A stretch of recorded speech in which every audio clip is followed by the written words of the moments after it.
thank you for being here. The Greater San Antonio Chamber is thrilled to offer this with our partners with SA Report. They'll be doing the questioning. They've worked very hard to make this a very professional, a very straightforward, and an opportunity for you to hear from all these wonderful candidates. I will tell you, we normally don't get into these kind of races. I was talking to our friends at SA Report, and we kind of decided if this is something. But we looked at this and said, this time, right now, these candidates, our community, our business community, we've got to hear from these folks. And I've been a candidate, different races, and I know how hard it is sometimes to get your message out, and we wanted to make sure San Antonio heard your message. So thank you for being here. We want to thank our sponsors from Silver Eagle Beverages, Absolute Rentals, our friends from the San Antonio Professional Firefighters Association for sponsoring this and helping make this possible. This will be live streamed. This will be available from our website. Our friends at SA Report will write lots of stories on this, I'm sure. So what I hope you'll do is enjoy yourself, have a great time. I told them backstage, tonight a star will be born. I don't know who that star is going to be, but I think you're going to get a chance to hear from some exceptionally qualified people. We thank our candidates for being willing to come up here. And as a former elected official and somebody that's done campaigns, thank you for being willing to put yourself out there. That's not always easy to do. Can we have a round of applause for all these candidates? And Oscar, I'm going to let you have your podium back, and I'm going to hand it over to my friend from the San Antonio Report, Angie Mock. Angie? All right. Thank you so much. Yes, I'm Angie Mock, the publisher and CEO of the San Antonio Report. We are San Antonio's leading digital, local, independent news organization and also your host, along with the Greater San Antonio Chamber of Commerce. Thanks again to the candidates, our moderator, and everyone here. You know, because you're here, that the Bexar County District Attorney plays a really critical role in our justice system, making decisions that affect public safety, fairness, and trust in the rule of law. This debate is an opportunity for voters to hear directly from these 8 Democratic primary candidates about their priorities, their values, their vision for our community. And as part of our public service mission, it's being videotaped. It'll be up on the San Antonio Report YouTube channel tomorrow. So for all your colleagues and friends and family members who couldn't make it out tonight, please encourage them to view the video. Our moderator is going to cover the debate rules with the candidates. As an audience, we just encourage you to listen. Listen closely, consider the perspectives that are being shared, and use this information to make an informed decision when you cast your ballot. We also have a little audience rules. We ask you to refrain from applause or any loud comments. We've got 8 candidates, as you can see, and we want to get to as many questions as we can. That's why we're all here. Any disruption at any time really hurts the debate, and we will kindly ask anybody who cannot comply to leave. But we are excited for this. We're excited you're here. We're so grateful for our partners at the Greater San Antonio Chamber of Commerce. And with that, please give a warm welcome to our moderator, San Antonio Report Government and Politics reporter, the amazing Andrea Dresch.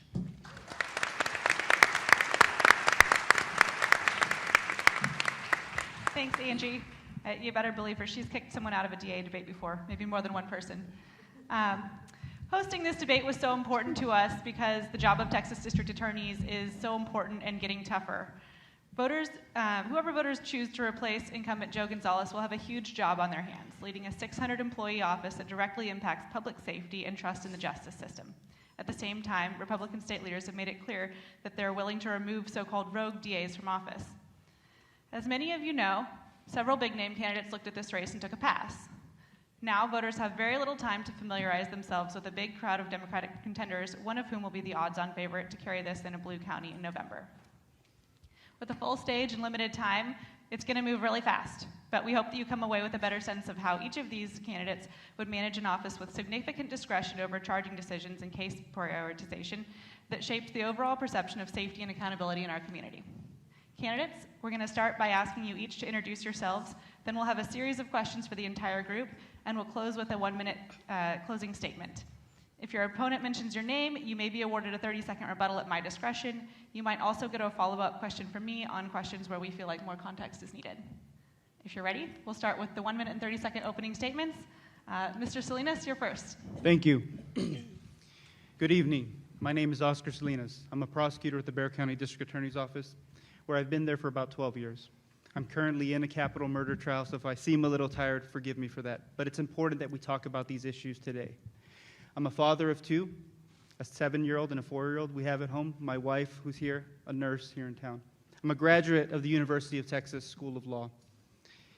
But my story doesn't start with me. It begins with my grandfather, who crossed the river when he was 16 years old with nothing but 2 shirts, 2 pants, and 2 watermelons, so that I could someday have the opportunity to stand up right here, right now, in front of each and every one of you to answer the questions that need to be answered, to give you the plans that we need to have. I believe that our office should be fair, it should be efficient, and it should be effective. I have a unique experience in that I'm currently one of the prosecutors in the courts. I understand what it's like the day in and day out, the struggles that we have. And so I welcome any and all questions so that I can have the opportunity to get my vision across so that we can have a fair, effective, and efficient Bexar County District Attorney's Office. Thank you. Oh, sorry. We're going to cut the applause because we got to move really fast. Mr. Bethke, you're next. Good evening. Thank you, Chamber. Thank you, San Antonio Report, our audience, those online, my fellow veterans, my lovely wife of 35 years, and my campaign team. I'm Jim Bethke, and I'm a lifelong public servant. I'm also a husband, a father, a grandfather, and a veteran of the 101st Airborne Division. I am the only candidate with the experience and qualifications to lead this district attorney's office into the 21st century. For more than 30 years, I have built from scratch 3 major justice programs. I helped build the Texas Indigent Defense Commission, serving all 254 counties, which has generated more than $40 million to Bexar County alone. As director of the Managed Assigned Counsel program, I oversee an $18 million budget, more than 225 private attorneys that our office contracts with. I have 17 other staff, including myself. After arriving at the Bexar County Managed Assigned, I was able to secure an additional $1 million to set up a mental health division. I know what works, I know what doesn't, I know how to fix it.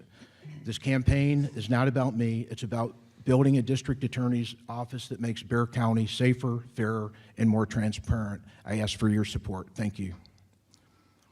Ms. Davis? I'm Jane Davis. I'm running for district attorney.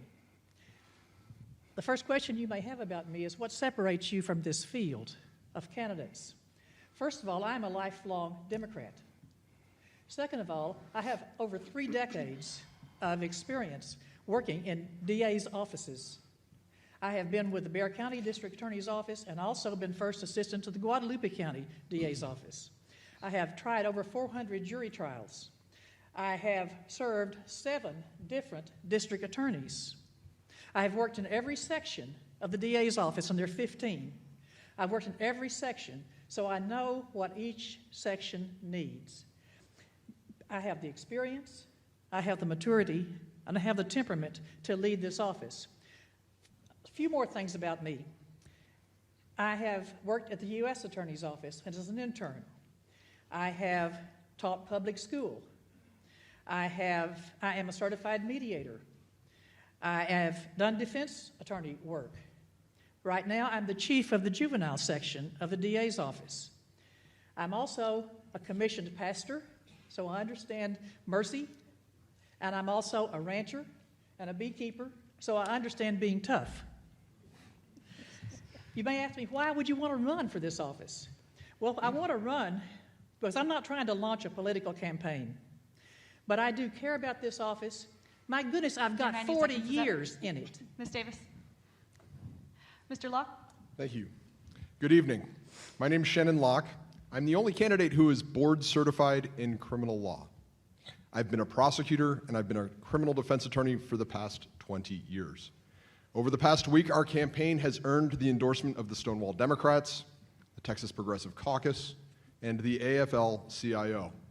They have endorsed our campaign because they recognize the importance of the only thing that I recognize, and that is that we are in a constitutional crisis. I've been calling for investigations into the ICE raids that occurred at San Pedro and Bassi since November. I've been calling for them consistently at every debate. I've been going to protests. I've been in the streets. I am sincerely worried about what is coming next, and I'm not alone. Joe Gonzales, when he heard my consistent calls for these investigations, called me out in the newspaper. He said that I was engaging in disinformation. Since then, and he also said that it couldn't be done, that it could not be investigated. Since then, 11 district attorneys across this country have joined me in calling for local investigations into ICE agents when they commit crimes while conducting their duties. 2 of those district attorneys are in Texas. We can do this, but we're choosing not to. They formed a coalition, the fight against federal overreach. No targets, no favors, Mr. Lott. justice for all. Ms. Powers? Thank you. Thank you. Can you Yeah. I can't hear myself. Hi, everyone. Oh, hold on, sorry. The audience says it's not on.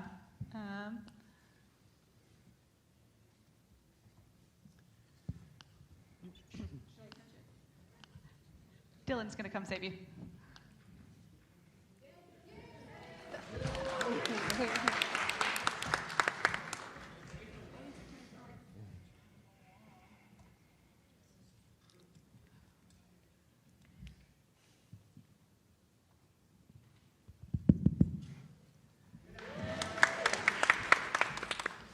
All right, minute and 30 seconds.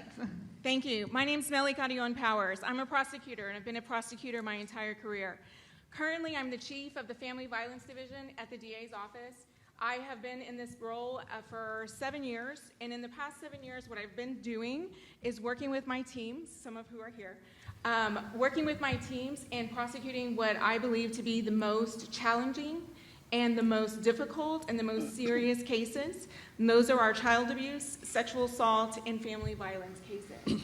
Every day of this job that I'm doing, I am making decisions along with my team to help them come up with the best ways to prosecute cases, the right resolutions for every person that's charged with a crime that comes through our division. And I've spent a great deal of time providing them the support and making these key decisions every single day. In the past 7 years of my leadership here at the DA's office as a family violence chief, we have made improvements to our family violence dismissal rate. We have eliminated a backlog that we received back in 2019, and many, many other things. The hard work that we have done over the past 7 years is important because leadership in this office is key. To run this office of 527 employees, it will take someone with prosecutorial experience, it will take someone with trial experience, it will take someone with leadership experience and sound judgment. And I believe, based on my background and all of the... Thank you. Ms. Chacon? Good evening. My name is Meredith Chacon, and I'm sorry my voice is a little hoarse tonight, but you're too important for me to miss this, so I'll try and speak so you can understand me. Before I tell you about my experience, I want you to know a little bit about me personally. I've been married for 27 years almost to my husband Raymond, who teaches at St. Philip's College. I come from a family of public servants. I went to public school here in San Antonio. I raised my children here. They both graduated from public school here in San Antonio. I'm the daughter of a retired Air Force veteran and a retired school nurse, and my father went back to teach and then retired from teaching after the Air Force. Public service is in my heart. And a lot of people can talk about their experience, but not all experience is the same.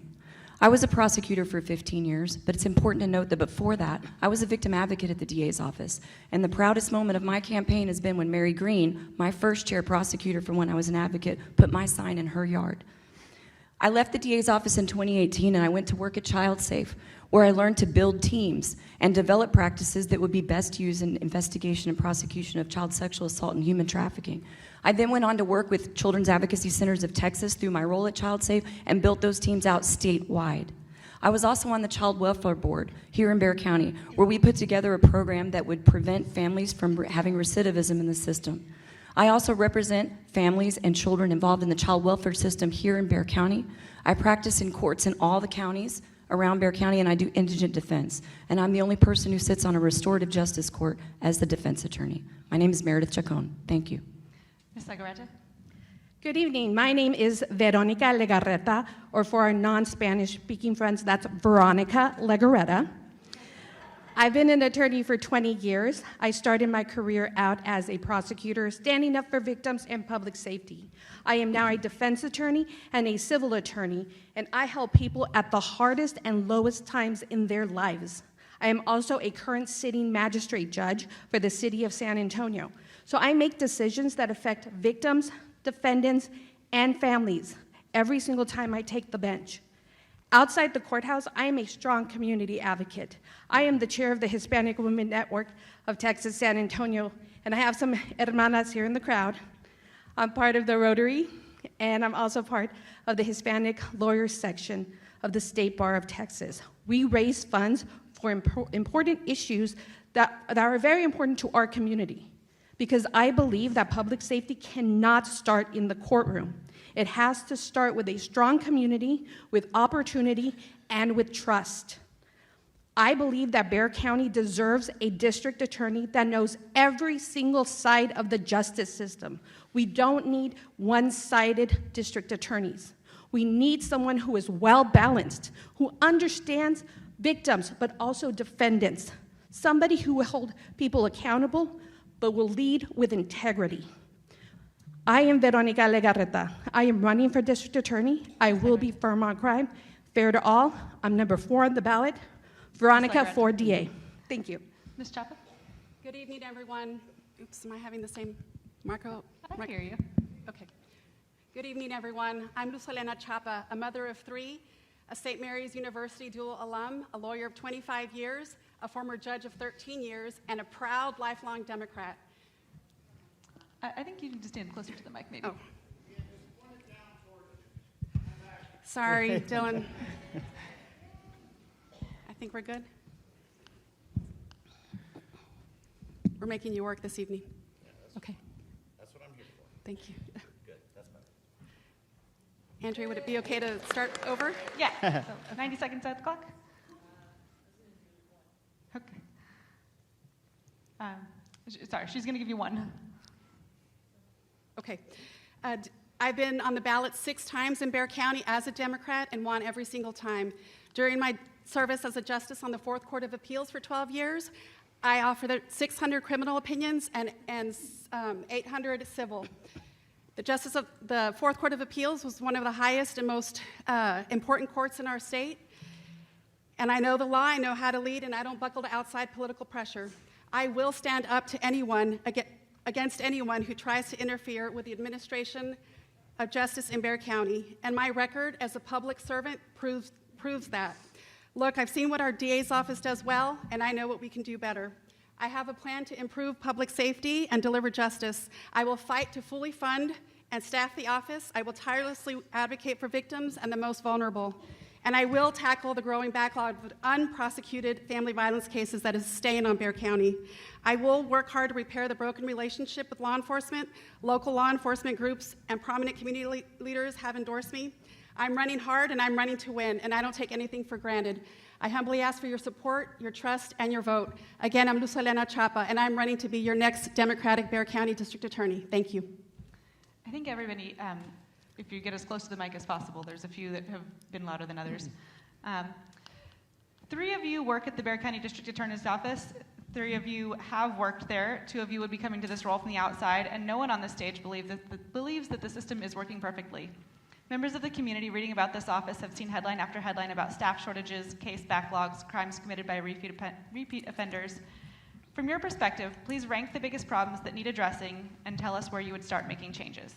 And And we're going to go this way this time. So, Ms. Chapa, you're first. You have 1 minute and 30 seconds. Well, we do have a big issue of repeat offenders, especially habitual repeat offenders and repeat offenders who have actually been let go and then they reoffend. We do have a crisis because we haven't been tough on crime in our community. We need to make serious changes to improve public safety, and that becomes an issue when our law enforcement are being shot by repeat offenders, and it's also becomes an issue when everyone is not working together, including law enforcement, the DA's office, community leaders, at the county level, at the city level. When we're working in different, without working together, rather, we don't come up with good solutions that benefit our community. Public safety is at the core of what we need in Bexar County. There's no one who understands the community's needs like I do. Thank you. Ms. Legarreta? Yes, I believe the question is, what in order do we think is most important that needs to be addressed? And these three go hand in hand. First, we have a backlog that needs to be fixed. It started with COVID, and there's a huge backlog of indicting cases, filing information on cases. In the courts, we have huge dockets for judges who just cannot handle it, not because of their own fault, but just because there are so many cases out there. Number two is the retention of staff and prosecutors. A lot of people say, I'm going to fund the office and we need more money, but the truth is no one can guarantee that. We cannot guarantee money, but what we can guarantee is to support the individuals on the front line. We have to make the prosecutors understand we have your back. They need to be able to have discretion to make decisions. There doesn't need to be micromanaging like there is now. The next thing is communication. It is so hard for victims to get information from the DA's office. I had a client who needed help. I called the first assistant who was my chief when I was in the DA's office, and I couldn't even get a call back. How do we expect victims to get called back? So that's what I think is important. The backlog, retention, communication, they go hand in hand, and I plan to fix them by offering a better training to the prosecutors, also moving the prosecutors into areas where we can actually benefit from them. Some of them are so great. They're just in the wrong areas, and we need to move them. And only someone who has seen it from the inside and outside can understand that and solve that problem. Thank you. Ms. Chacon, please rank the biggest problems that need addressing and tell us where you'd start making changes. I think communication is really a huge problem right now. Transparency. And I think that just as I have no poker face, you will always know that I'm transparent with what I'm telling you and what I will do with my teams. I have proven experience building teams. I was tasked with running the CPS unit when I was at the DA's office and told, go write a budget and present it. And so I did. I just sat down, did it, went to each of the commissioners and fought for those people and built that unit up to 38 people, which it had never been before, with $2 million to fund the unit. But it can't just be money. That's just an example. You have to retain people. You have to have their respect. You have to be able to train them. And I've trained prosecutors all over the state through the Texas District Attorney Counties Association, as well as through the Texas State Bar. I've done presentations. I'm respected in that way. And part of that is because I've been on the front lines trying the hardest cases. I've looked a jury in the eye and asked for life over and over again. And over again, they've said yes to that. I know that. And so when I talk to prosecutors and when I train prosecutors, I can teach them about that. And then the morale in the office is very bad right now. I had a prosecutor approach me the morning I filed, and he said, I was going to leave, I was going to turn in my notice, but I heard you filed, and I'm hanging on because I'm hoping you're going to win. And so I know that they want me. I know that they respect me. And if you want someone to teach you how to go into battle, you need someone who's been into battle themselves. So transparency, communication, and morale. Thank you. Meredith Chacon. Ms. Powers.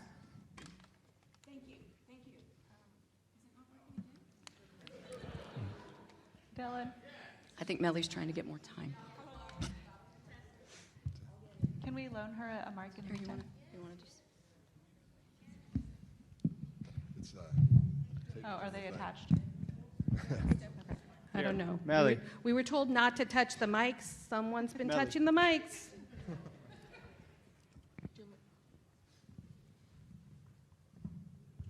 It's on. You have a magic touch, apparently. Minute and 30 seconds on the clock. Rank the biggest problems that need addressing and tell us where you would start making changes. Thank you. I promise I'm not touching this microphone. Somebody's filming somewhere. So the most important, as someone who's a leader in the office right now and works with the prosecutors directly every day, what I see and is the biggest hurdle are the staffing issues, and I agree. Anyone saying that they're going to fund or they're going to do all of these magical things to get money, that's an uninformed position, because it's not that easy, right?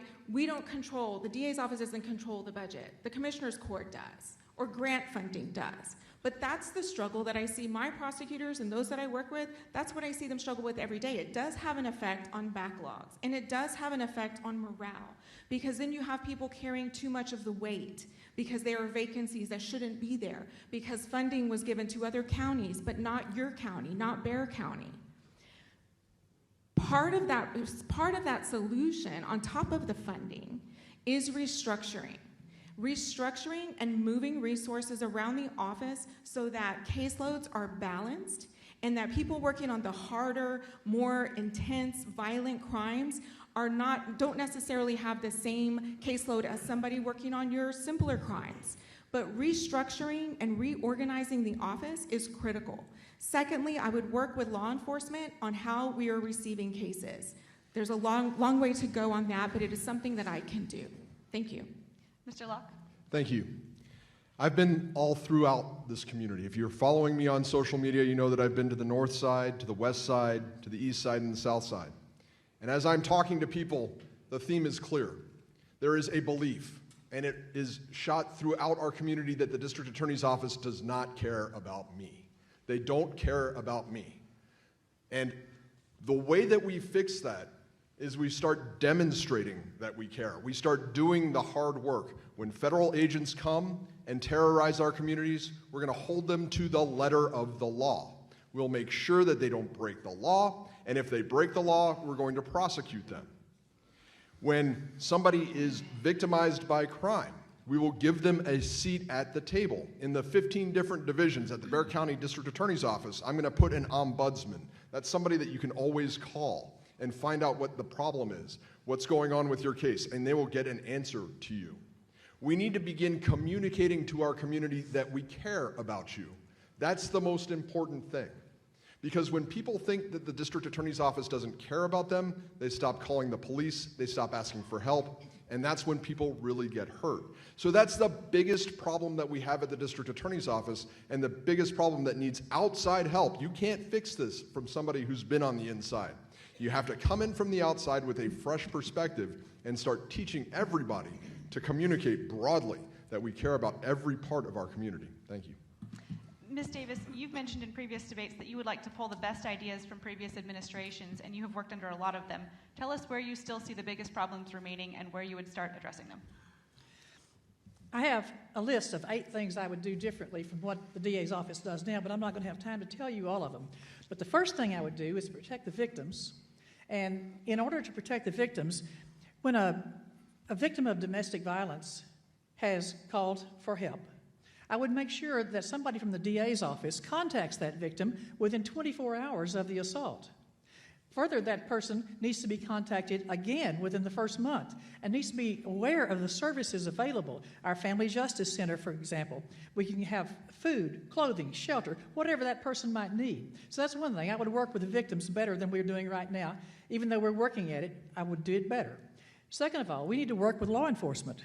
And in doing that and working on the backlog, I would put an assistant district attorney in every substation with all the law enforcement that would have that person to consult, so that when an officer writes a report, it doesn't have to sit on his desk while he's thinking about it and then go to the DA's office and sit on somebody's desk for a while and take all that time. There would be someone in office with law enforcement to confer about the case and what the evidence that it may be needed. I would encourage specialty courts. I would also encourage a mentoring system in the DA's office to train new prosecutors. It would almost be like the old sister court, way they used to do it, where experienced prosecutors in the felony courts were tied to the people in the misdemeanor courts so that they could work together. And by the way, I want to thank the Chamber for this stool. They brought it up here for my knee replacement. Thank you. Mr. Bethke. I feel the first thing that needs to be addressed is restore meaningful credibility and communications with law enforcement. What I'm reading in the papers is it's broken, and I don't see how you can effectively run an office when you're the chief law enforcement officer without effective, meaningful communication with law enforcement. I would form a committee and make sure that we're meeting on a regular basis. It wouldn't be optional.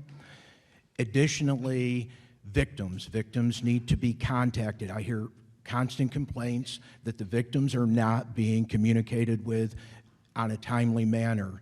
How do you go about and do something like that? You've got to have in place a type of case management system where you can track the information and have everyone know what is being done.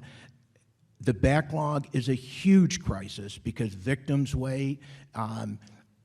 People that are out on bond, it takes too long. So you've heard the saying, justice delayed, justice denied. We have to reduce the time between the events.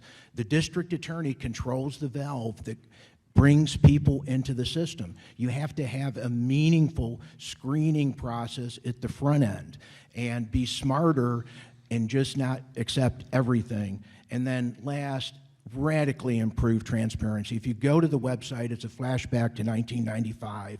You've got to have public-facing dashboards so the advocates in the community, others, know what is going on. So those are the ideas I have. Mr. Salinas, as somebody who is currently working in the DA's office right now, rank the biggest problems that still need addressing and tell us where you would start. Thank you. So I come from the unique perspective that, I picked a jury yesterday on a capital murder, started the trial today, and I'm here right now. And I can tell you that every DA's office goes through its unique problems every time. And what I can tell you right now is that we are dealing with a growing population. In the last 12 years, the population of Bexar County has grown 27%. And so what does that lead to? That leads to more cases coming in. That leads to the backlog that we're talking about. Can we tackle this backlog? Of course, but we do not want to sacrifice quality in our prosecutions when attacking that backlog. And so the question is, well, what about more resources? We are a place of limited resources. So what is required of our office is to look at where our resources are allocated and make sure that all of our staff is working to their highest potential. And can we reduce the backlog that way? Can we make sure that we have clear communication with our victims and our witnesses? As far as office morale, I agree. We do need to have a mentoring program. No one wants to come into a new job and then go and have to try complicated criminal cases without having the adequate training to effectively prosecute those cases. The reality is we are a growing population with limited resources, and it takes our office to look internally to make sure that we're using those resources effectively to the best of our ability, because there is no guarantee, as it's been stated up here, there is no guarantee that more resources will come. So we, as an office, need to do with what we have the best that we can. We need to make sure that our victims and our witnesses are contacted early on in the process. Thank you. Our second question is, when widely covered criminal cases don't result in convictions, members of the community may question whether justice is being served. What would you do as district attorney to improve prosecution strategies and public understanding in high-profile cases? And that's back to you, Oscar, with 90 seconds on the timer. The key about in prosecution, and I've been in pretty high-profile cases, and I've been in very difficult cases. What's important is to make sure that each and every prosecution is done with the intent that we can prove that case beyond a reasonable doubt. However, that still requires the convincing of 12 jurors, 12 people from the community. What needs to be communicated to each member of the public is that just because a case results in a not guilty does not mean that that was an unjust or unwarranted prosecution. It just means that the jury and the system of our justice system is working appropriately. That is, we have presented a case, we left it up to 12 members of the public, and they rendered a verdict of not guilty. What needs to also be, going back to kind of what we talked about our limited resources, we need to make sure that our prosecutors are effectively trained so that they're properly trying these cases, that they're getting in the pieces of evidence that need to be brought in. They're getting those types of arguments in front of the jury. What also needs to be adequately described to the members of the public is that when we're talking about this growth in our population, we're talking about also a growth in evidence that's available. And we need to make sure, as it's been stated before up here, that that evidence is coming in a timely manner to our office. And the way that's done is that we need to make sure that we're effectively communicating with all our partners in law enforcement to make sure that our cases are being prepped to the best of their ability and that we're trying them to the best of our ability. Thank you. Mr. Bethke, when widely covered criminal cases don't result in convictions, members of the community may question whether justice is being served. What would you do as district attorney to improve prosecution strategies and public understanding in high-profile cases? First, internally, you would need to have a high-profile team at the district attorney's office, and you have to, when these cases go to trial, they have to be prepared. You have to be ready. If there's a limitation of resources, you have to figure out and make sure that the powers to be adequately fund. These cases should not be lost. You need to be effectively communicating with law enforcement. You need to prepare these cases, and when you go to trial, you need to win those cases. So with the public, if we have the data and we're showing that we compare to Harris County and our lawyers are, 25% more workload, then we need to bring that and change that. And the only way that'll happen is with radical transparency so the public can actually see the scorecard on how we're doing. Ms. Bethke? Oh, sorry. Ms. Davis. I think that, first of all, in prosecutorial strategy, we must recruit the best prosecutors that we can, and we must train them to be ready to understand how to try a case. And I certainly know how to try a case. I think we, like I mentioned a few minutes ago, we need to mentor those people and bring them up to speed. Now, I think also with the public, transparency is important, but we've got to work to build faith in the criminal justice system. It's so important that you all believe what the DA's office is doing is the right thing. We need to have open communication with the law enforcement and work together so that we can bring a case that is ready, that is well prepared, and that you'll know that if I'm DA, I'm going to tell you the truth, and I'm not going to play any games, and I'm not going to do things that are not the right thing. I'll always do the right thing. Mr. Lott. Thank you. I have the broadest experience of anybody on this stage. I've practiced in federal and state court, and I do it every single day.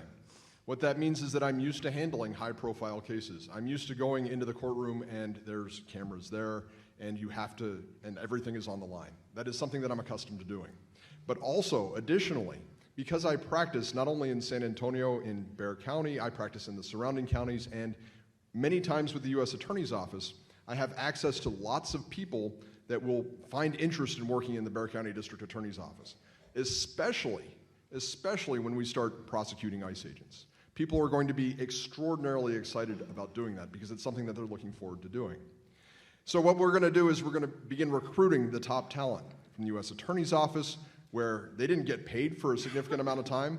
We're going to start recruiting from from surrounding counties, and we're going to bring back the people that left because of the toxic work environment that existed or does exist at the Bexar County District Attorney's Office. It's what we're going to do. And that's how we're going to solve the problem, because we need more talented prosecutors, more experienced prosecutors, and prosecutors who understand how to try and prove a case. And then we're going to communicate transparently with the community. We're going to use social media. We're going to explain exactly why we're trying a case and exactly where it went wrong if it goes wrong. We're going to take the mask off and we're going to show everybody exactly why it is that we're doing what we're doing, because we need to communicate very clearly that we're doing it for the community's best interest. Thank you. Ms. Powers, we have a new mic for you. I'll repeat the question in the meantime. How would you, as district attorney, improve prosecution strategies and public understanding in high-profile cases?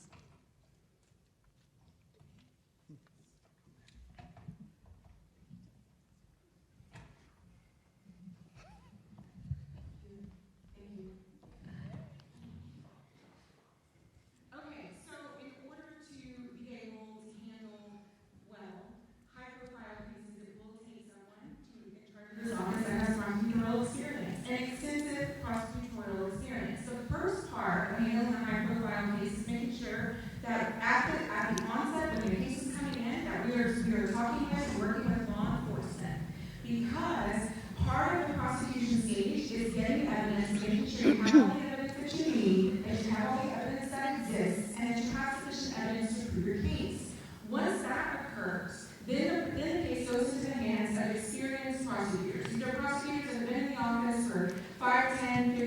years. Ideally, we're able to retain prosecutors longer because of the staffing issues and the pay and all those things that we always talk about. But ideally, we have prosecutors that are staying longer so they can gain that experience. Now, these decisions on how to handle high-profile cases and how to resolve those high-profile cases are not easy decisions. And many, many times when those decisions are made, not only they're difficult, but sometimes they make people unhappy. Sometimes they don't meet the expectation of the community. And I think that part of the problem and what we need to do is make sure that we are explaining why we are reaching certain decisions, how we are reaching certain decisions on these cases so that everyone understands. It takes experience, it takes judgment, and it takes leadership. Melly Cadillon-Powers, thank you. Ms. Chacon, you've been one of the biggest critics of the Gonzales administration. You even tried to run against the incumbent under another party's banner in 2022. Let's have you take this question next. How would you improve prosecutorial strategies and public understanding in high-profile cases? So I can speak personally about why I believe that people have left the office, because not only did I refuse to stay and work for the current administration, but my two law partners, who I greatly respect, one of whom is the finest attorney I've ever worked with in my life in trial, left after years of not being able to work there anymore. So I know the morale problems are real, and that's why many, many prosecutors have left. And they haven't left the prosecution business. Many of them have gone to Medina County, Guadalupe County, they've gone to Kerr County, and all the counties surrounding us, because they love the work. I did this job for $47,000 a year when I had $150,000 in student loans when I started. I didn't do it for the money. So money's not going to solve the problem. You've got to have somebody that has the respect and has been in front of a jury on a high-profile case. And I have that. I had to try an attorney, a defense attorney, for what he did to his clients in an extensive human trafficking scheme. And I worked a task force with law enforcement to do that investigation and to bring that case to trial. There was tremendous pressure on me when I did that, but I had support. I had a boss that had my back, and I was allowed to be my first chair on the case and make the decisions I need to make. So you need to not only support your people, train them, and then empower them to do that. And because of that, I was able to obtain an 80-year verdict in that case, and even after the pressure of the international attention that was gained when a juror fainted in the middle of my trial, and we had to see what we were going to do going forward. So I know the pressure, the people know that, and they will understand and respect that. Thank you. Meredith Chacon. Ms. Lagaretta. Yes. I do know that case because I actually represented one of the victims and had to drive with her and hold her hand as she testified in tears. So I do understand the pressure of high-profile cases. However, let me let the public know what happens currently. You have a court. You have 3 prosecutors for the criminal trial division. You have 3 prosecutors, maybe, hopefully, for the family violence unit, right? The problem is they're constantly being traded around, moved from court to court. So every single time a new prosecutor comes in, that case starts over, right? There's no consistency. So what I would do is I would create a special crimes unit where we have 5, 6 prosecutors, we staff it, and all high-profile cases will go to that unit. So that way, that doesn't happen anymore. Okay, we need to have continuity. That is not happening right now, and that is why a lot of high-profile cases are being lost. There are good prosecutors in the office right now. I mean, I see one right now, Josh Sandoval. I tried cases with him. There are very good prosecutors in there. Are we going to recruit them from the U.S. Attorney's Office? No. The DA's office is a stepping stone for them to get to the U.S. Attorney's Office. We need to use the prosecutors we have now. We need to train them better in criminal law, the rules of evidence, and trial advocacy. This is not something that you have to do by yourself. This job is something where you will never do it by yourself. It is a group effort, and that is how we succeed. Ms. Chapman. I want to apologize to everyone because I assumed a question and I didn't hear it, and I learned my lesson, and I thought you had asked about habitual offenders. What would you do as district attorney to improve prosecution strategies and public understanding of high-profile cases? Okay, thank you, Andrea, for repeating that. So look, as a justice on the Fourth Court of Appeals, one of the most important cases, most important courts in Texas, I graded all of their papers, these junior prosecutors, and I know how to work a case from the ground up. Many missteps have occurred, and I'll tell you why. When you're not working with law enforcement, when you don't have a strong working relationship with law enforcement, things happen where there's evidence lost, and especially with respect to the intake process, they just keep moving the cases up the chain, and that's creating the backlog as well. Another problem is that the current administration and everyone embedded and entrenched in all the problems, they buckle to political pressure. So when a high-profile case comes, they buckle. And they also are listening to outside influences. And as a judge on the Fourth Court of Appeals for 13 years, I know what that looks like. I don't buckle to pressure, media or otherwise. So at the end of the day, it does amount to working with law enforcement so that we're working hand in hand to improve public safety. Our next question, district attorney is an elected position, but it's a highly technical role in which the qualities that help a candidate make it through the Democratic primary are not necessarily the same qualities that would make someone successful at the job. What parts of this role would be new to you, and how will you get up to speed quickly in those areas? Ms. Chapa, your opponents like to point out that you are the only candidate on the stage who has not tried a case as a lead prosecutor, so let's have you take this one first. Sure, of course. Again, as a justice on the Fourth Court of Appeals, I reviewed thousands of cases as an authoring judge and also as a panel member. As an authoring judge, about 600 cases, and my papers were also further scrutinized by the Court of Criminal Appeals, and I only have one reversal. So I know what it takes to work a case from the ground up. I know the missteps along the way, from the very beginning of the investigatory process to all the way to the appellate process. The latter part of your question was? How will you get up to speed quickly in those areas, prosecuting cases as a lead prosecutor? Well, what we also need to do is funding. I think there was something like, I had a magic wand or something about funding, but here's the deal. We need to work together with county commissioners, and they need to understand what the need is. And I've done that in terms of, for instance, mental health funding. And we also have to go to the core issues of our community and advocate for those fundings, because right now we're not doing that. I still have time. Excuse me. And so we're not doing that, and the funding comes from when you work with strong relationships, and there's built trust, and that's all I have to say. Ms. Legarreta, what parts of this job would be new to you, and how will you get up to speed quickly in those areas? Sure. I think what's going to be new to me is having to handle press conferences and whatnot inside the courtroom, doing the job, administration leading. That is nothing new to me. That is something I can start right off the bat. There will be times that I will have to work with groups to figure out certain things that I want to do. For example, we have an adult who calls 911 on their adult son because they're having a mental health episode, okay? They didn't mean to create a criminal. They just needed some help. But what happens? That person gets arrested. They go to county jail. Then the current prosecutors there sign off, and they push them through into the county jail. You have just turned someone into a criminal and put them in the county jail when they're having a mental health episode. What I would like to do is, we have nurses there who draw blood for blood warrants. Let's do a mental health assessment. Let's review what's going on. Let's see if they need medication. We put people who are drunk on a 6-hour hold before we release them. Let's do a mental health hold for 6 hours. Let's see if we can help them. Let's not turn them into criminals when that was never the point. Those activities, those actions that I want to do is where I will need help. Not because I don't know what I want to do, but because it takes a group to do it. And only a group together will make Bexar County a safer place. Thank you. Ms. Chacon, which parts of this job would be new to you, and how will you get up to speed quickly on them? I think having that office on the 7th floor will be new to me, mostly. I think that what's important is that a person that has this job has a proven record of building teams in various different agencies, both nonprofit and law enforcement. And I have a successful record at that. I have worked not only in our nonprofit community to build teams to address human trafficking of children, a care coordination team, as well as addressing investigation of child sexual abuse and human trafficking. I've worked with law enforcement on those teams and with community partners and nonprofits to make sure that we are trauma-informed in the way that we are handling those cases.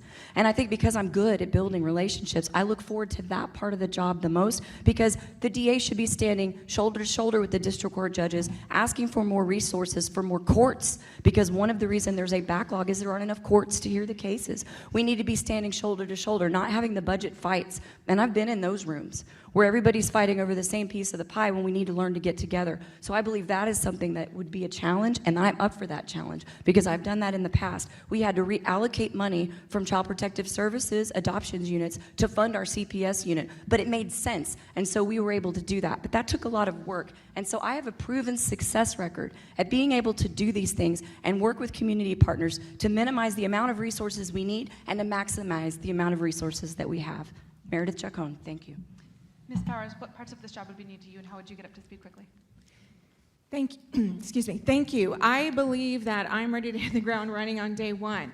There are going to be some small logistical issues that I'm just not privy to every day, but those are minor and logistical in nature, and that's not going to be something that is much of a challenge or stands in my way.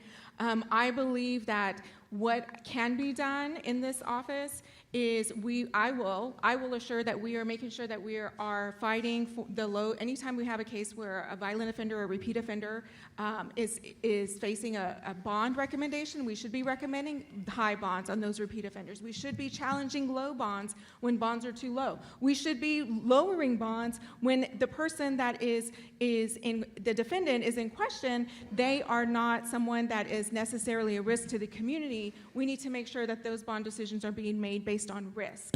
The other thing that I would add is I would say that we would need to expand the diversion programs that we have to make sure that those people that have mental health or substance abuse issues are getting the care that they need and the tools that they need to thrive in our community. Additionally, the restructuring that I mentioned earlier and how the cases come into the office is something that is very nuanced. And it's actually different from many of the other counties in Texas. But I would work with law enforcement. I have a plan in place to work with law enforcement where we change how cases are filed with the DA's office. And what this will do is it will improve public safety, and it will make sure that dangerous offenders are not on the streets walking on your streets. Thank you. Mr. Locke, what parts of this job would be new to you, and how will you get up to speed quickly? Thank you. I want to say something very quickly. Calling Jane Davis, Melly Powers, Meredith Chacon junior prosecutors is insulting. It is insulting. They are not junior prosecutors. We disagree about lots of things, and I'm running against all of them. But one of the things that you have to do, stepping into this role, to get respect, you have to give respect. And you're going to have to give respect to the people whose office you're taking over. And frankly, if everybody quits, we're all in a lot of trouble. And if somebody who is incompetent takes over this office, we are in deep, deep trouble. And I'm sorry, but they are not junior prosecutors. They aren't. Melly and I, we have fought out cases constantly. But I respect her. Jane and I, we disagree about everything, but I respect her. I do. And that's one of the things that you have to do. When you're running this office is you have to sit down with people and say, look, we have our disagreements, but respect comes and it goes. It's an exchange. And that's one of the ways that you manage people. But if you think you know everything, you're a big danger to this community, especially when you know nothing. Ms. Davis, what parts of this job would be new to you, and how would you get up to speed quickly? The first thing I think that we need to be aware of is that,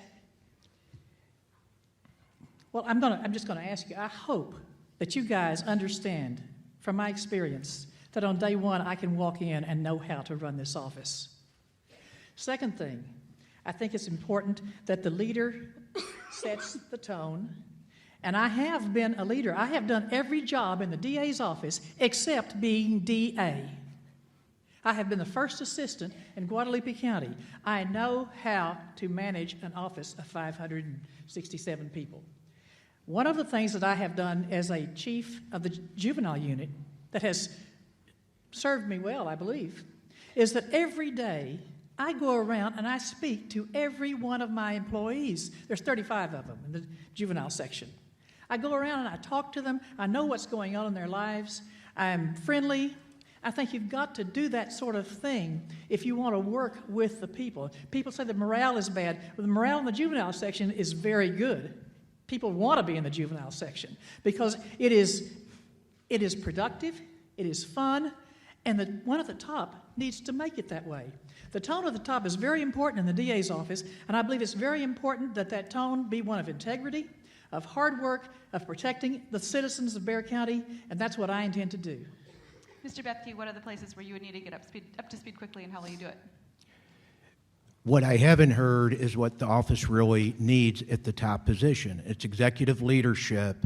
It needs folks that have actually presented budgets, have folks that have presented in front of the Texas legislature, county commissions, things of that nature. Fortunately, throughout my career, I've had the opportunity to receive some excellent executive leadership training through the governor's office, through national organizations, and I've read many, many books. Now, dealing with the substantive issues and internal, the Texas District and County Attorneys Association puts on outstanding trainings, and I know they have a newly elected program that they offer in December. That notebook is probably 4 inches thick. So you're going to have, that'll be something I'd have to read and go through and listen. I know the executive director. I've worked with him, I guess, going on probably 23, 24 years in various capacities. Also, there's the National District Attorneys Association. I would go and visit with them. And then one of the things that we often overlook is where is it working well in the state and other jurisdictions. Go visit with those district attorney's office, find out what's worked, what hasn't worked, and then bring those back. That's what I've been able to do with indigent defense. We got started 38 years, so I had 38 years of history to draw upon. So that's what I would do to get up to speed. Mr. Salinas. Thank you. I guess it's being a politician. I'm not much of a politician. What I can tell you, what I'm comfortable doing is representing the victims in court. I've sat with the mother who lost her child to a drunk driver who was a U.S. Marshal. I've sat there with the child who was raped by her mom and father who recorded it and posted it online. I've prosecuted a man who bragged about killing a child and telling me that I'd never find her body. And now he's doing 75 years for a different case. You know what I'm talking about, Sarah. So it's being a politician, right? And if you want someone that's going to tell you what you want to hear, then don't vote for me. Don't. But if you want someone who's going to give you practical solutions and have an open dialogue about what our limitations are, what we can actually do, then I'm your person. Because I'm not promising you that come January 2nd of 2027, the office is going to be perfect. No, it's going to take time. And that time is going to come through a restructuring of the office, an allocation of resources, communication. We need to build our reputation back up. We need to make sure that we're in the communities. We need to make sure that we're actively prosecuting the cases that we need to prosecute to the fullest extent of the law. But I'm not a politician. I'm not. And so I think that's going to be the most difficult part of the job is I'm not here to tell you what you want to hear. I'm here to tell you what you need to hear. Thank you. We are cutting it a little close on time, so let's do 1-minute answers to this next one.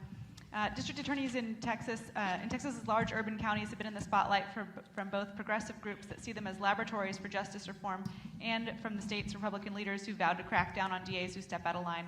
The modern district attorney is now expected to both put away bad guys and keep the community safe while also being a beacon of their community's value system. How will you balance those goals at a time when state leaders are making it easier to throw out DAs they disagree with and install their own replacements? Let's start with Mr. Salinas. You have 1 minute. I'll tell you a story. My son and I, and my wife and daughter, we were going to a practice for my son. It was in McAllister Park. And my daughter is primarily Spanish-speaking. Actually, she doesn't know much English yet. She's 3. Well, she was 3 at the time. And so we're driving through, and there's a bunch of deer. And we rolled the window down. And my daughter said, "Hola," to which there was a response, "Speak English," and to go back to our country. And a bunch of other words said to my daughter. And those people were wearing Trump shirts. And so it came to the realization that there is a segment of the population that gravitates toward that. But I don't believe that the majority of the population gravitates toward that. So our role as Democrats should be to govern with responsibility effectively so that we can bring those people back, those people that aren't stuck in that backwards thinking or that mindset. But the role of a Democrat elected to the high office is to show that our way of governing is the way of the people, of the average person, of the everyday person. Thank you. Mr. Bethke, so far you're the only candidate in this race to have accepted a major endorsement from a justice reform group, the Texas Organizing Project, at a time when this office has come under such criticism for its relationship with the Wren Collective during the Gonzales administration. How will you balance that at a time when state leaders have made it easier to throw out DAs that they disagree with and install their own replacements? Great question, and one of the reasons I decided to throw my name in the hopper was when I looked around. I'm honored and proud to have gotten the endorsements that I've gotten from the Texas Organizing Project and others, because I do believe in restorative justice. And these things do not counter public safety, fairness, or radical transparency. So it's a different approach and a different methodology, but we have 5,000 people incarcerated right now. 2,500 of those cases are not filed. What can the defense lawyer do on those? Nothing other than just to tell his or her client not to say anything. So we've got to be a lot smarter. We have too many people in the jail. We're actually warehousing people outside of the system too, which costs us additional money. So we've got to be smart on crime, and also that doesn't counterbalance being hard on the people that commit serious violent cases or the habitual violent offenders. So we just have to be smart on it, and we have to have the right team in place. Ms. Davis. In the DA's office right now, we have had reporting requirements by the Office of the Attorney General.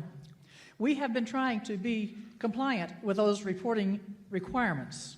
The Attorney General is just looking for a way to kick Joe Gonzales out. But we have complied with what the Attorney General has said. But we also filed a case against him, which we have won so far. I'm sure he'll appeal it. But we are also saying that reform is important, restorative justice is important, and we've done some good things in that regard. What we have to do is to be smart on how we talk about those things and not wave a red flag that's going to get the governor down here on the top of us. We need to be reformed, but not brag about it so much. Mr. Locke, as Ms. Davis suggested, we have a very progressive district attorney right now who has said that what you're suggesting with ICE officers is adding to the gross inaccuracies plaguing the public discourse on a controversial issue. This is even coming from a very progressive district attorney. How will you manage all of this at a time when state leaders are looking to throw out district attorneys that they disagree with? So Joe Gonzales was wrong about that. He was wrong about that, and I was joined by 11 district attorneys across this country who are going to use the district attorney's office to investigate ICE agents. 49, there is statutory authority for district attorneys investigating these cases, and there are 2 district attorneys in Texas that are willing to investigate ICE agents who break the law while committing crime, while conducting their ICE raids. So what we're going to do is we're going to investigate them, and we're going to treat them as any other person. They're not above the law. They think they have a blank check, but they don't have a blank check, because the law makes sure that they can be held accountable. And that's what I'm going to do. And that's what we have to do. Because the greatest threat that we have right now is this constitutional crisis. This constitutional crisis that is threatening us from Washington, and it's rubber stamped by Austin.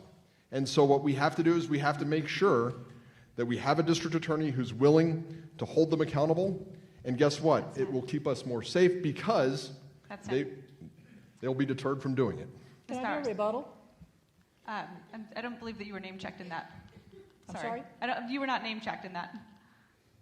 He's called me out 2 or 3 times to be against him on his ICE deal, so I want to rebut what he just said. That was another debate. You didn't get a name check in that, so you Okay. can wrap it into your closing statement. Sorry. Okay. Ms. Powers. Is it the same question? Mm-hmm. Okay, thank you.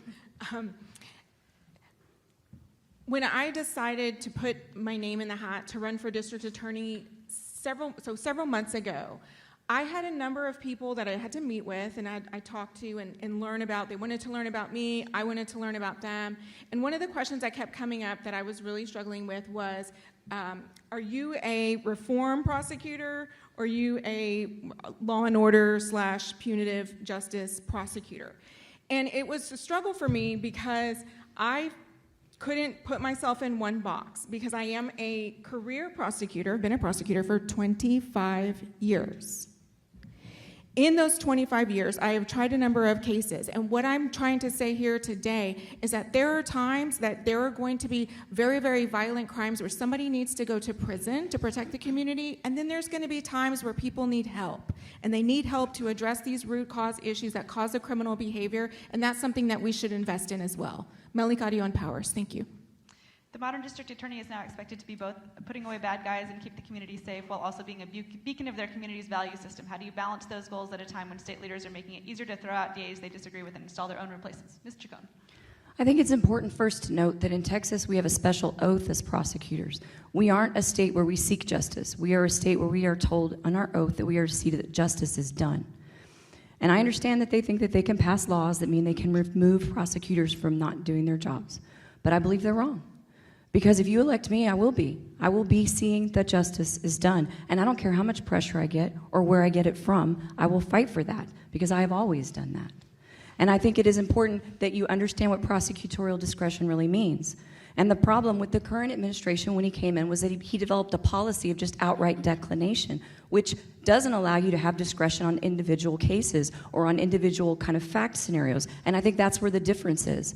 And the defense to the lawsuit that they file is that you are seeing that justice is done. So bring it on. And we'll have the best chief of the civil section we could ever have to make sure that that happens. We have to have somebody strong in that role. But you can't be afraid that someone's going to take you out and be moved either way from political pressure in order to have this job. You have to be above that. Thank you. Ms. Legarreta. Okay, so just so the public knows, the question is like, how do we balance putting people away and being reformed, but also in a time when the government is trying to get rid of district attorneys who are not prosecuting cases, right? Because that's a reality that's happening, or they're trying to. And the thing is, we don't do it with brute force and we don't have to fight it. We have to follow the law creatively. They may tell us we have to prosecute a case, but they don't tell us how we have to prosecute the case, right? There are pretrial diversion programs that allow people to go through the system without convictions and without a criminal record, but you're still following the law. You're just kind of painting real close to the line, right? And that is what we need to do. We don't need to be starting fights. We don't need to be getting ourselves ousted. We don't need to be creating problems for the office. We need to get creative. We need to get smart because we can do both. And we can tell the government, you know what? I understand the law. I will follow the law. But the way I execute it is my way. Thank you. Ms. Chapa. Thank you, Andrea. So, on this stage, there's about 200 years of combined prosecutorial experience. Yet we have the largest unprosecuted family violence cases in the state. We also have the highest number of dismissals of unprosecuted cases involving family violence in the state. So I take great offense that our DA's office currently is so broken. That's why San Antonio Police Officers Association and the Deputy Sheriff Association has endorsed me because they know I can get the job done. My community knows me, and I know them. We are going to fix core issues with respect to mental health, the jail, and we're not going to allow cases to go unprosecuted. We're not going to dismiss cases because witnesses can't be found because files have literally sat on desks. That's time. But we are rolling into our closing statements, and we are actually starting with Ms. I'm sorry, Andrea. I would like to rebut that. The comments about the family violence details, that's my division, and I need to correct some false information. I'm so sorry. We are so close on time. I'm going to have to ask that you wrap that into your closing statement. You have 1 minute. Thank you. Thank you, Andrea, Lee, the San Antonio Report team, and many thanks to Joanna, Jeff, and the Chamber, all of who made this event possible. So what did we learn tonight? I admit I'm not the world's best debater, but I can certainly weather political attacks pretty well.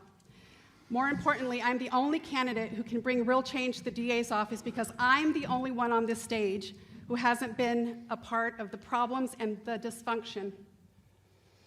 By the way, Ms. Loretta, I had to resign. Yeah, you did. Yes. I did As not. a judge. Yes, you do. You need to go read. You should read the rules because Canyons. you shouldn't Go put read- judge on your go campaign read- stuff. You go are in read- violation, go and that's read a Canyons Class 5 A and 6. misdemeanor. She is committing a Class A misdemeanor right now on this stage.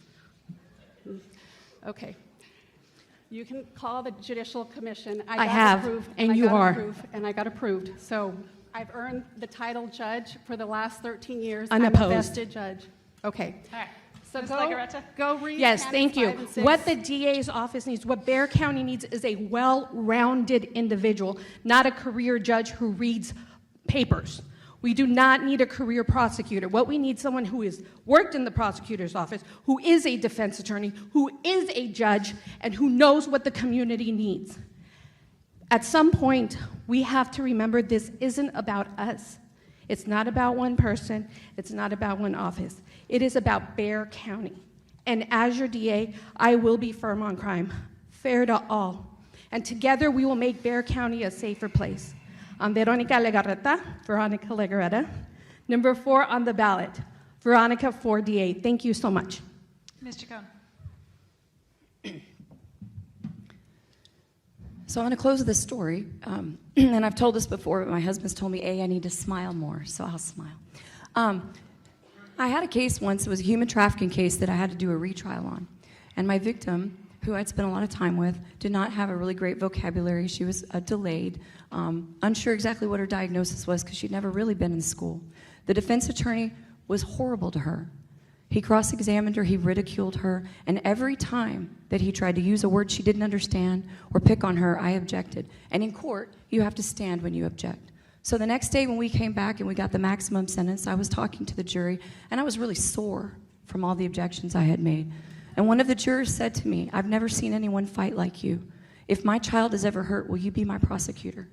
And I'm just here to tell you, I can be your prosecutor. I can instill that kind of work ethic and commitment to the children of this county in my prosecutors. Give me your vote and you can choose me, Meredith Chacon. Ms. Powers? Thank you. I think it's important for, the voters, you all, your friends and your family, I think you deserve honesty. And I think you deserve answers that are not only truthful, but are accurate. So it is incredibly offensive for someone to misstate stats and statistics to you when I can tell you here today that over the past, you can take the family violence dismissal rate over the past 15 years, and in 2025, we've had one of the lowest dismissal rates. If you compare Bexar County to the 10 largest counties in Texas, we have the 4th best out of all 10, these are the big counties, we have the 4th best dismissal rate, where many of our neighboring friends are far, far, far above us and dismissing many, many more cases. Family violence is these are hard cases because many of our victims are not able to come to court and testify. And if you had knowledge and understood how prosecution works, you would know that you cannot prove many, many cases without a victim. It is important for you to understand. Thank you. Thank you. Mr. Locke. Thank you. We're in the midst of a constitutional crisis, and you can't address a constitutional crisis if you don't recognize the constitutional crisis. Everybody is aware of the situation involving Liam Arias. He was 5 years old in Minnesota, and he got shipped through San Antonio to the Dilley Detention Center. When Judge Fred Beery released him, he wrote a 3-page order. You need to read this 3-page order. In that 3-page order, he cites the Bible, he cites the Declaration of Independence, and he closes by saying, with a judicial finger in the constitutional dike. Now, if you know Judge Beery, and I practice in front of him, he is the most even-tempered, least radical, mild-mannered. He's just he's the kind of person you would expect to be a judge. He's just like that. And he is telling us that there is a flood of unconstitutional things coming. And we need somebody who's prepared, and I am. Thank you. Ms. Davis. I need to speak first about the ICE situation between me and Mr. Shannon here. Locke. Mr. Shannon Locke. First of all, I abhor what ICE is doing and what they have been dragging people out of beds and so forth. I abhor that. And I especially abhor the fact that my 2 grown sons, who are part Hispanic, have now had to start carrying their passports because they're afraid to go about that they might get jerked out of their cars. I think it's terrible. I have 4 things I would do about the ICE people, but the first one is to prosecute ICE agents who go rogue. Now, I must close. I think it's very important that you realize that someone here is recommending somebody to take over this office who has absolutely no experience in being in a DA's office or in leading a DA's office or in even trying a case. I think that's terrible. I think it's very important that we have calm, steady leadership, that we don't play any games. We're not getting a page out of President Trump's playbook and try to get everybody scared and angry. I think it's important that we have calm, steady leadership at the top. Mr. Bethke? I am running to make our justice system and the district attorney's office work better.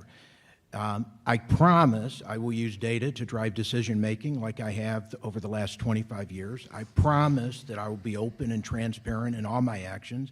And I promise we will have public-facing dashboards, and I will treat all people with respect and dignity. I have an understanding of every part of our justice system and will be ready to lead on day one. I also, like Shannon, will not tolerate federal or state overreach.